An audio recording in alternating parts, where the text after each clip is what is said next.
Welcome to Speakernomics, the official podcast of the National Speakers Association. I'm Kenneth Kinney, but friends call me Shark, and like you, I'm a professional speaker and I love listening to Speakernomics. Speakernomics is a professional speaker show that will help you thrive and grow a speaking business so you too can change the world. One keynote session workshop and speech at a time. And on this episode, we welcome Lethia Owens. And who is this Florida resident near one of my favorite shark diving locations? Well, she's a certified speaking professional, an author, a branding strategist who's been recognized as a top 30 guru. And she's got the technical chops. She's a former mainframe programmer turned digital developer who even now owns a digital marketing agency.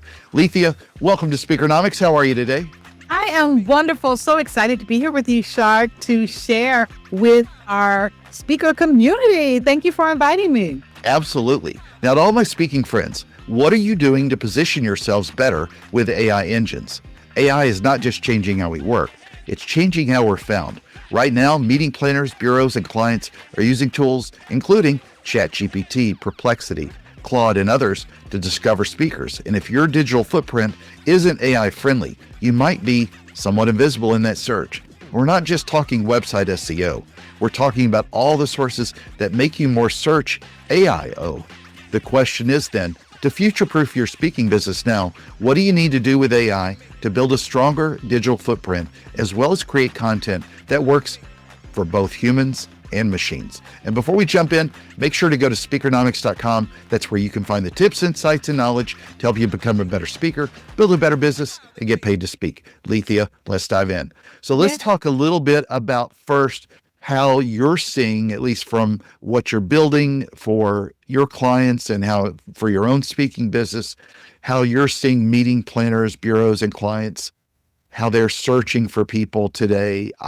This is something I'm fascinated with. I love the session at the end of the 2025 Influence, the post-con conversation, because some of it came up as well in that conversation with how people are searching today. You've got a lot of people in the past who were Googling everything. You've got, more younger people now who are also leveraging this as well. And I don't just mean the younger people are using it, but you're starting to see younger people as a whole, meeting planners and in every other, form of business, starting to use these tools a lot more frequently and fervently. We see it, of course, in the digital marketing world as well. But talk about maybe some real world examples of how you've seen people be found and show up online a little bit differently than they would have from traditional search engines. Absolutely. Well, Shark, first, I'd like to just bring everyone to the center of the conversation by examining their own behavior, right? So if you think about your behavior, I'm talking to the listener now, when you've searched for an answer in the recent months or recent weeks, or even heck today, Shark, right? The last time you've searched for an answer, did you use Alexa? Well, I fired my Alexa because she doesn't know anything anymore. Did you go to Google? Well, some of you still went to Google, but many of you actually are going to some type of ChatGPT AI tool to get an answer to a question that you have. But guess what? You're not the only one. The meeting planners and the people who are booking speakers are actually doing the same thing. Think about this for a moment. We used to do things like top leadership keynote speaker in automotive. That's what meeting planners used to search on Google. But now what they're saying is, I would like to know who the keynote speakers are on leadership in the automotive space who have a fee in this range, who has not spoken at, in these places, but who have, and they're like painting this picture and they're doing research and they're asking sometimes complex questions that you can't get an answer for easily on Google. So what do? They go to the new best friend, ChatGPT, Claude, Perplexity, and they do a search to look for an answer and ask it to actually create a report, prioritize, rank, and score the people that the AI actually finds. So the game has changed. Just look at your own behavior. The game has changed. And so it's time that we as speakers shift our search strategy to change with the game, right? So that's really the core of what I want to talk about today, Shark. Sure. Well, then let's talk a little bit about how somebody needs to prepare with creating that kind of content. if we sort of nerd out a lot of this when a person, or sorry, especially an entrepreneur or anyone, when someone, especially a personal brand like a speaker, is working on their website, how should they go about building the right kind of content and verbiage for their site as opposed to just specific website pages that would have traditionally worked as landing pages? You start thinking about all of the pieces that come together in, ChatGPT 5, for example, shows website, Wikipedia, videos, all social platforms, all those kind of things. And now we're starting to think of it from a much more holistic perspective than let's go change something on one web page, an Absolutely. H1 or H2 tag.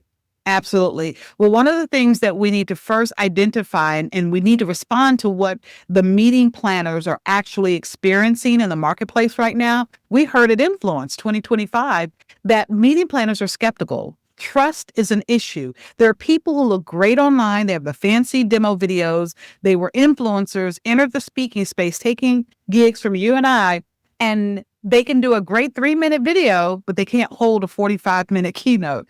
And those people have gotten booked, bombed, and now meeting planners are like, I don't know if I trust what I'm seeing. So using this strategy that we're talking about today, Shark, what I'm excited about is it gives us an opportunity to raise our reputation online and actually garner more credibility with meeting planners, because it's not just about um, showing up on a one website or something like that, but it really is having your body of work being seen and actually pulled from different sources and actually presented to the person who's searching. So this is, like you said, this isn't just a add one page to your website or update one page to your website, but it does begin with research. Like you'll never really be successful in this arena if you don't research what does your audience care about. Because traditional SEO is all about what keyword do you want to dominate for? What keyword do you want to show up for? Well, AEO, right? Answer engine optimization. Some people call it AI engine optimization. Kind of, it's just interesting how we have all of these terms. People are fighting for who's going to coin what phrase, right? I actually coined my own phrase called SGEO, search and generative engine optimization. And many of our speakers are still stuck with EIO, but that's in things. Right. But the truth of the matter is, when we think about this idea of showing up, traditionally, you probably heard about search engine optimization. Find the keyword, leadership keynote speaker, transformational leadership keynote speaker. Find that keyword or that long tail phrase that you want to dominate for, and then put that all over your website and go get backlinks and citations and do all of these things with that keyword to drive traffic back to your website. Well, that works for search engine optimization, but the game has changed with AEO. And what has changed is it's really more about natural language. So what are the things that your people, your audience, the people who you're trying to reach, the people you want to find you, what are they searching? Like what are they talking about and thinking about? Really, it goes back to what we call first sentence answers. And basically, people also ask.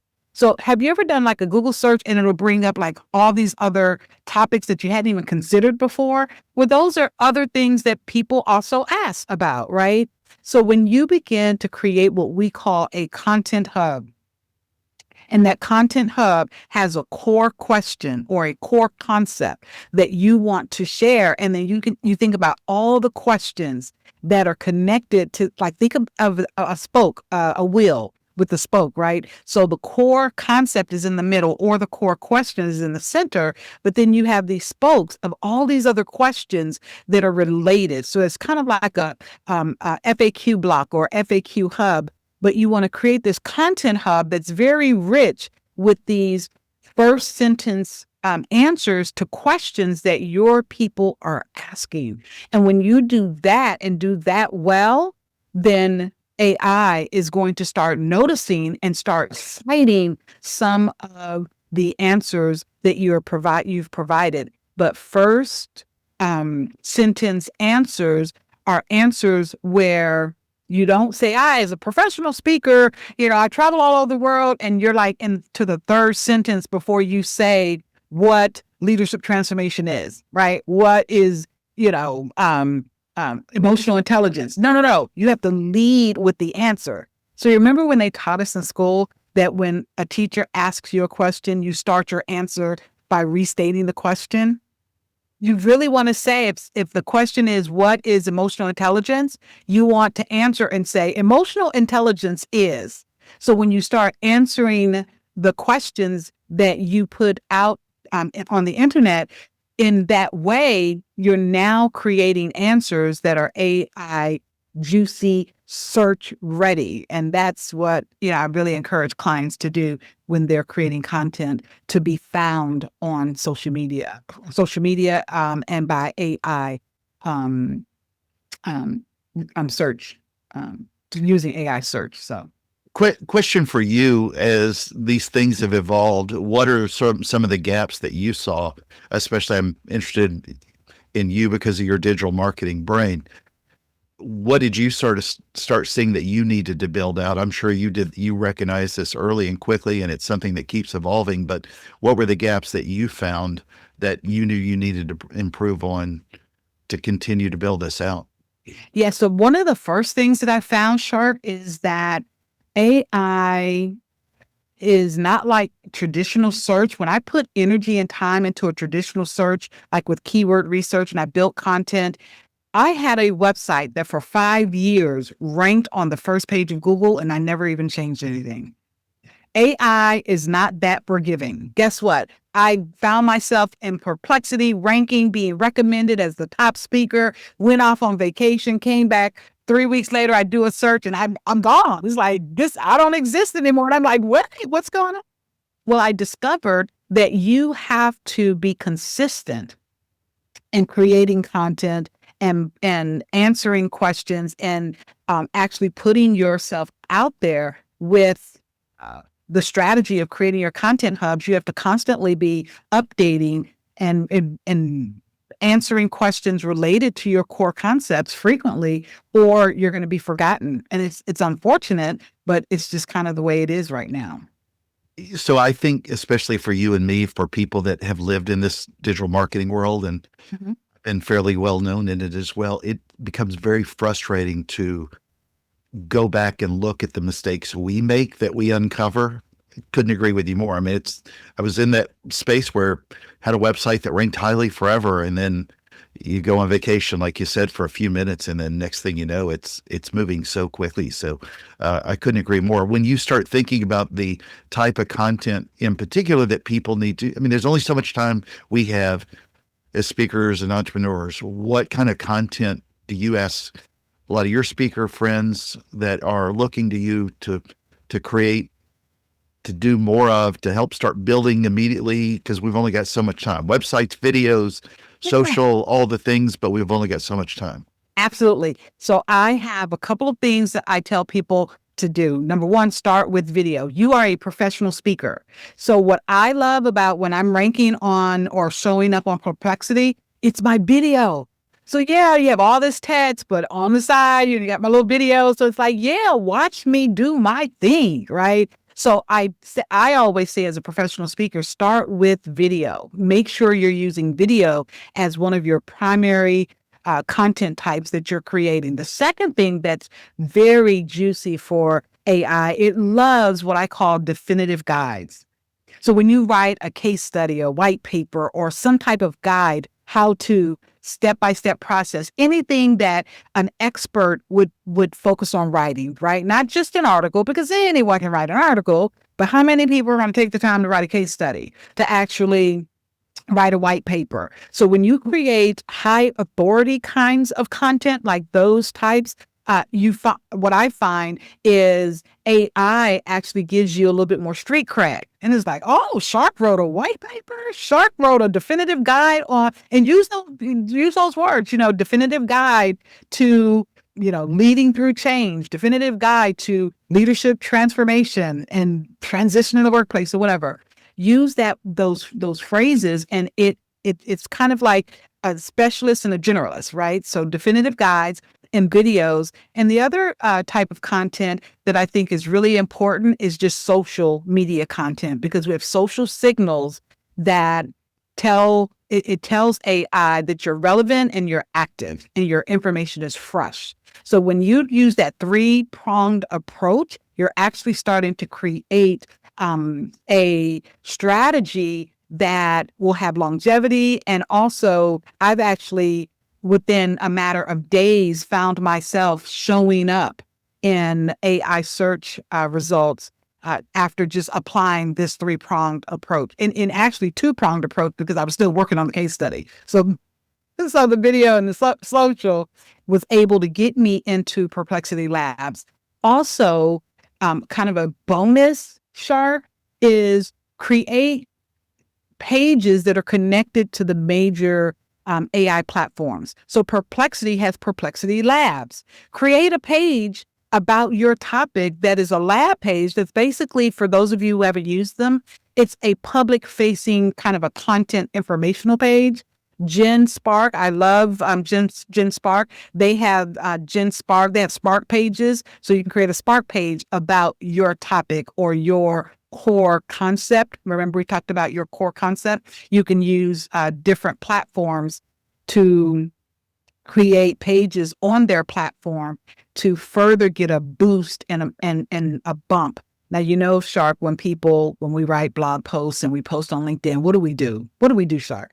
We text our 10 closest friends within the first 2 minutes, and we're like, would you like my content? Because within the first 20 minutes, if it starts to trend and enough people interact with it, LinkedIn says, oh, this is good content, and it starts to push it even further. So why wouldn't we do that as well with our Perplexity Lab pages, our GenSpark pages, and so forth? So while you're trying to build momentum, have your 10 friends that you just let know, hey, I just published something. You might be interested in it. I just published it, so it really helped me if you go take a look at it, in the next 20 minutes, and get people to start looking at your content when you send it out as well.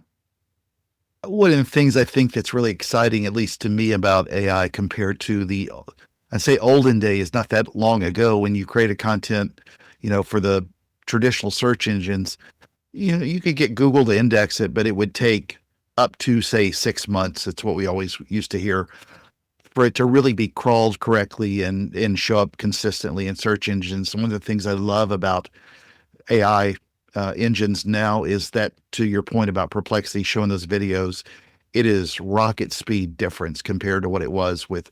You don't have to ask, you don't have to ask Perplexity or ChatGPT to go index what's out there. So I do love that a lot.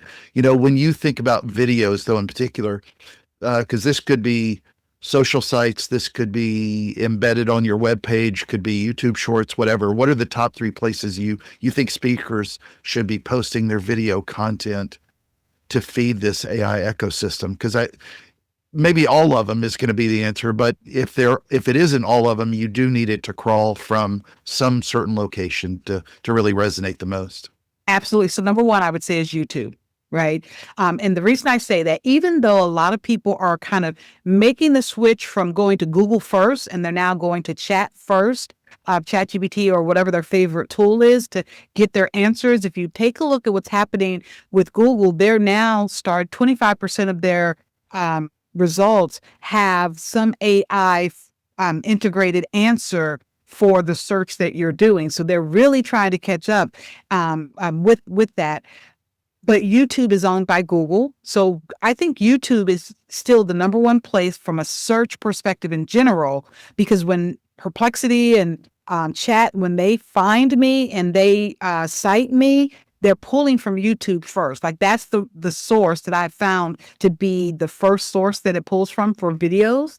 I think another great place to post your videos is on your favorite social media platform, but a platform like a LinkedIn, and post it natively. Not the YouTube link posted on LinkedIn, but actually upload. You could do it on Facebook as well, but what I find is people oftentimes will upload it to their personal Facebook, but the world can't access your personal Facebook if they're not friends with you. But if you do it on LinkedIn, the world and Google and Bing and all the other search and AI, they can see your LinkedIn profile, even though, they are not logged in as a user or whatever. So YouTube first, LinkedIn as a social, and I think LinkedIn and your own website together are this. I would put them like kind of neck and neck for the second place that your video should show up. So embedded on your website, and I would embed it from YouTube onto your website, but load it natively into the LinkedIn if you're going to use LinkedIn as your place of doing business. And most speakers use LinkedIn as their primary social media platform. When you're doing this, though, here's the thing. Do a 1-2 punch. We know that AI favors unique, citable data, right? So if you have any stats or any science or anything that is unique or an original framework, use words that state that it's proprietary, that it is a published, you're bringing in published content that maybe you've written or that you've had published somewhere. Use words that tell AI that it's unique, that it's credible, that it's different, that it's citable, and it will love you for it because it loves pulling in data that it can cite. So this is a branding question. You've built obviously a strong brand around being a game changer, and a lot of times we often hear in the speaking business, to solve that specific problem. Do you think AI? This kind of goes back to your content hub a little bit and spoke model as well. Do you think AI will help niche speakers more than generalists, or the other way around, and why? Do I think AI will help niche Speakers who focus on a niche topic more than generalists, or the other way around? Oh, I think you're going to win if you're niched and That's great. and you're a specialist, because as a generalist, you're not writing about one thing enough for it to say you're the go-to person. Because really, when you think about it, it's really, they're just trying to bring to the person who did the search or put in the request. They want to show that person the go-to sources here, because guess what? If ChatGPT delivered content or sites or information that was not reputable or not the richest, best content, people would stop using it.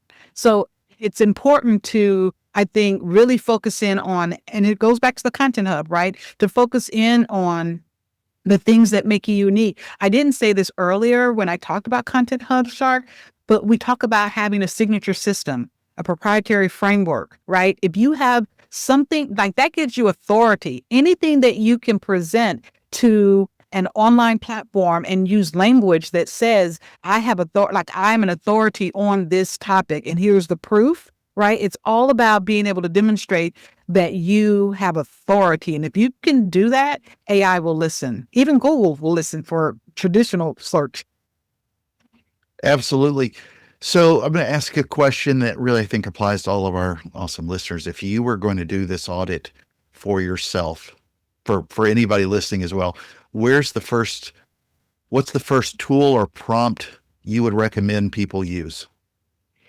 The first prompt I would recommend that they use is a prompt to audit and seek to understand how AI views them currently. Create a baseline. And you, of course, whenever you write a prompt, you want to give it a structure. You want to tell in the prompt, you want to tell AI who it's acting as, right? A researcher, an engineer, or marketing strategist, or whatever, right? So you want to give it a role, and then you want to give it, data. Here's the data, like any information you have. You want to make your request, and you want to also tell it what format you want your information back in. But I would say, do deep research on your own brand. Now, I'm saying deep research, Sharp. Do you think people know what that means? Do you think people know what? Well, most people are using some deep research, or at least a paid model on ChatGPT or something like that. But if not, they should. You can Google that and then go back and ask ChatGPT for help. Right. But deep research, when I use deep research, like I'm going inside of Reddit conversations and threads to understand the conversations that people are having behind these firewalls and so forth to understand their sentiment, their concerns, their aspirations, what's trending.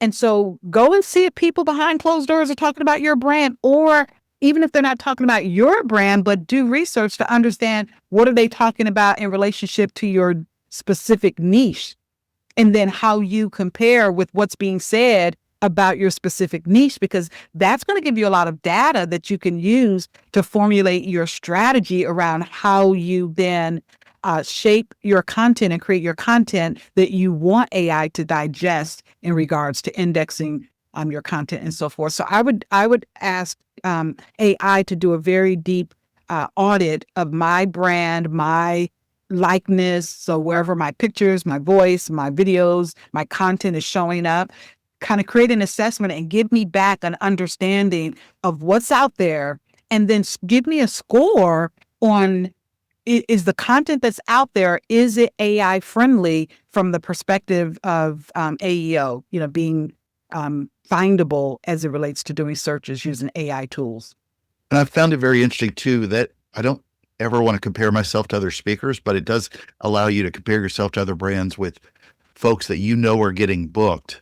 It's a good measurement tool. So one last question before we go towards the close. With AI evolving so quickly, what habits should speakers build now to remain visible, relevant, trustworthy over, say, the next 3 to 5 years? As in, when speakers get off this episode and start taking action today, what would be the first thing you'd tell them to do? I would tell them to become an AI first CEO.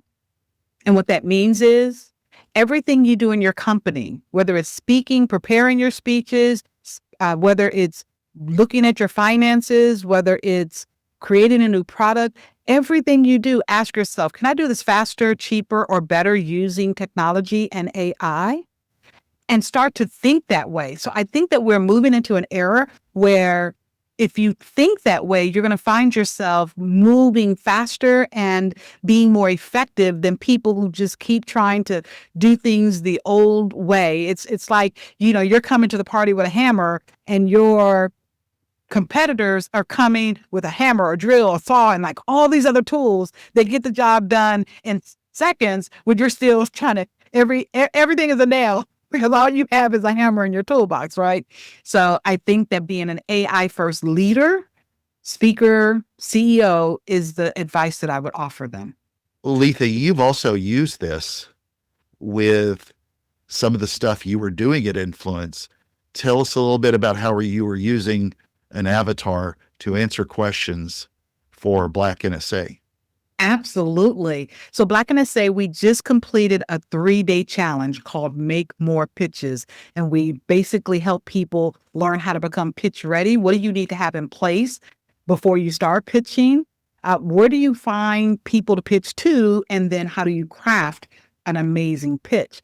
And so while I was hosting that 3-day challenge, I actually created a digital avatar and used it to post to keep the community up to date on what's happening over those 3 days. And basically, and here's the important part, Shark, I didn't try to act like it was really me, right? I basically, in the avatar, I had it say, hi, I'm Lethia's AI twin, and she's busy working on preparing for tomorrow's session. So she asked me to come over and share blah, blah, blah, blah, blah, blah with you, right? And then it went on to share the information that I needed to share with them, but I didn't have time to get in front of a camera, record it. So I basically typed it all out, put it in 11 Labs, add my voice clone. So got the audio, paired it up with a picture that it turned into a video, and then was able to post the video on the Facebook site or in the Facebook group. So it saved me time, and it allowed me to go, be over here doing something else while my AI twin kept our community informed. So a question I want to ask you from a previous guest is, what's working for you with CRMs, and what is the correct way to navigate getting the right one? I am so excited. Could have not been served up on a platter better for someone like you. Yes, considering that I've spent the last month researching CRMs and so forth. So specifically, I use Go High Level. I have used Infusionsoft, Click Funnels, and Acuity, not Acuity, but Active Campaign, which Infusionsoft is now Keep. I've used Kajabi. I've used a lot of different platforms. I've used Zoho and Salesforce. And I've landed on Go High Level because I love the leaders of this company. I don't think I've ever used a tool where the body of users have asked for improvements and they've been so quickly adopted. That's probably the number one reason why I'm a GHL girl, right? But number two, I love that it's a complete solution in a box. So I have everything I need to run my speaking business under one hood.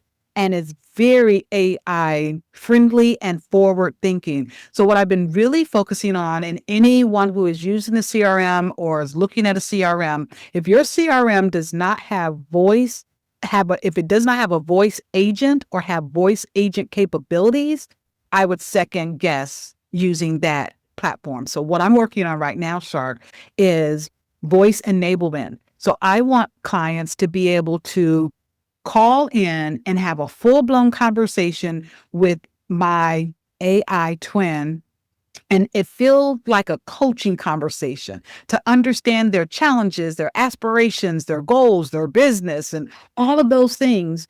And what people want, based on research that I've done, just general research, but McKinsey basically said that what people want now is hyper personalization.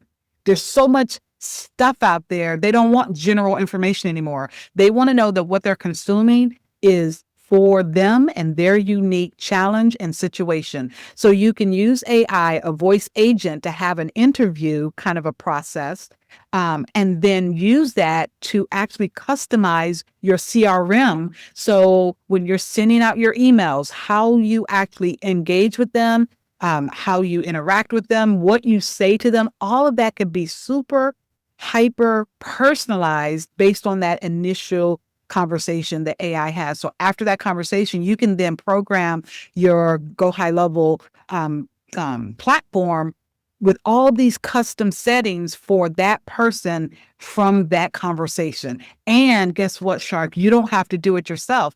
There's an agent inside that you could basically say, here, take the summary from this conversation and then create the top 10 things that need to be done. And then it will go into the system and do it for you. And you don't even have to use your own hands. Like, it's just crazy. So some of the things that I'm doing with CRMs and with voice agents and all that kind of good stuff.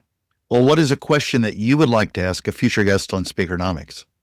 I would like to ask a future guest, in the age of AI and disruption and the ups and downs of the speaking, world, how do you take care of yourself and protect your mental health? A good question. All right, well, let's do a quick recap then based on Lethia's non-artificial advice. Number one, searching for answers is changing. It was often with top keywords. Now it's much more in-depth, complex questions that you can't get answers from the same way with Google and Bing. It's asking better questions. That means you really have to prep. And first, identify that meeting planners, they're skeptical. You need to fill it with your story. They're looking for things to help them trust you. Building that trust in you and your expertise goes back to first sentence answers, and people also ask. When you create a content hub with a core concept and core hub that are rich at what people are asking, that helps answer those questions. AI takes a lot of it from there, but what you have done may have worked way back when, but doesn't always work now. You just got to be a lot more consistent with filling that pipeline of content. Number two, she recommends starting with video, then definitive guides, not just an article, but more high authority type case studies. Feed those engines with specific topics. And number three, be specific with your authority. I love this. Don't just call yourself an expert, but show your expertise with your framework. Lethia, I'm looking forward to seeing you at Influence or Thrive or any other NSA events. Any last closing thoughts before we speak ourselves off this stage? I just want to thank you for volunteering your time, Shark, because what you do matters to us and it helps us to stay sharp with Shark, right? So we're staying sharp with Shark. I just wanted to say that. I'll make sure that. Yeah, I'm in branding, right? That's what I do. Yeah. But I also just want to encourage our listeners to set aside, even if it's only 15 minutes a day, to really develop your skills, grow your skills in the world of AI. Like just set aside 15 minutes a day and learn something new every day about AI because it is the future. It's not going away. And it may feel like a threat, but just like the internet, when it first came around, we didn't know what this thing was. And now it's like it's woven into the fabric of our lives in so many ways that we couldn't imagine life without it. That's how AI will be. So just go ahead and lean in and do the reps and build the muscle. Absolutely. Well, friends, make sure to join us at speakernomics.com and let your voice be heard. I'm Kenneth Shark Kinney, your host of the National Speakers Association's podcast, Speakernomics. And this has been another fantastic episode of the show. Thank you, Lethia, for your service to NSA, for lending your voice to the show. And to everyone listening, thank you for the privilege of your time. And remember, Speakernomics is a podcast where you'll learn to speak, get paid, repeat.